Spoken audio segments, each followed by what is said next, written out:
heart of Nigeria's capital, journalism goes just beyond reporting. It's a constant battle against restricted access, political influence, and digital misinformation. Also, who really controls the public opinion? Who controls the public narrative? The press or the social media influencers? Today on Media Spotlight, we expose the realities of news scouting in Abuja with a seasoned reporter who has seen it all. Thank you so much for joining me today, Mr. Owais Abubakar. Thank you very much. So I know you've been in the reporting game for long, but how long really? Well, this is over 30 years of journalism, because right from the time when I graduated and finished my NYSC, I graduated from Bayero University, Kano in 1992 and did my NYSC in Enugu. I finished in 1993 and then moved to Lagos and joined Voice of Nigeria as a freelance journalist. They call it artist, but that was freelance for some months before I was employed. And then I spent some 12 years there, 12 to 13 years, and then moved to the BBC. I spent about 2 years with the BBC as the reporter covering Lagos and the Southwest region. So what are the biggest challenges journalists face when in Abuja here, especially when trying to gather news? Because definitely I know there are some challenges for us journalists. So what do you think some of those challenges are? Yeah, there are a lot of challenges. Things are changing and things have changed. When I moved to Abuja initially, you don't have to even look for invitations. You have to look for news, but you are sitting down in your office, you see how letters are coming, how emails are coming. Then we don't even have the smartphones that we are using. We don't even have WhatsApp. So no WhatsApp group. It's more or less practical invitations. So when you wake up, you check your diary, you realize you have days you know virtually what is happening. But now, the invitations are not coming.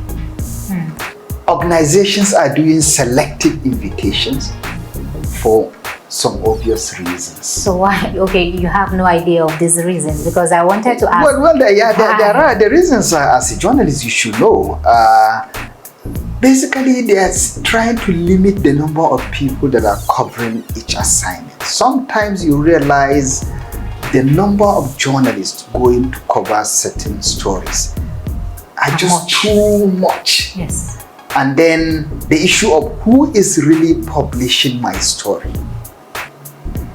So they select those who are really serious about. That was number one. Number two, like we that are covering for the international media, they know it's quite difficult to tell me, okay, this is the way I want my story to be treated. Because my independence is more important than anything. So some organizations are even scared. There are places where you go, they say, no, international media and you people are not invited. You say, oh, fine, you don't invite us, we can go. We leave and we still do our stories. So there are a lot of challenges. That was number one. Number two, access to information. You wake up, you have a story to do. And you know the right people that you want to interview, especially people that are in authority, government officials. You need balance. Yes. The way they will be telling you up and down. That's always been an issue. They will be telling you, oh, we're going to have a press conference in the next 2 days.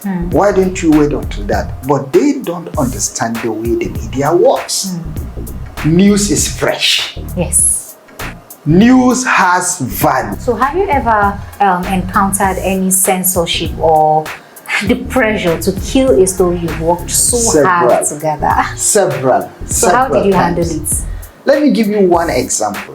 People should know, or the consumers of what the media is dishing out should know, that interview is not by compulsion.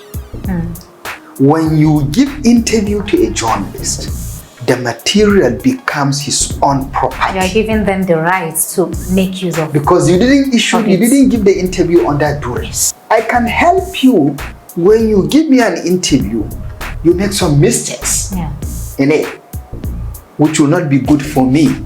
Just like you in the interview said, Nigeria has 40 states. I can expunge that so that to put the correct number of states in Nigeria. But not to say I should kill the story or I should change it. Please don't show them like just see how you can do mechanical things. That is why we don't solicit this issue of brown envelope. Even if you give, we say no thank you. They say no thank you policy. We don't tell our reporters to go and collect money. So that was how I handled it, and I can go on and on. There are several examples. Sometimes that was why I said there are places when you go, they say no, you are not invited, please don't come.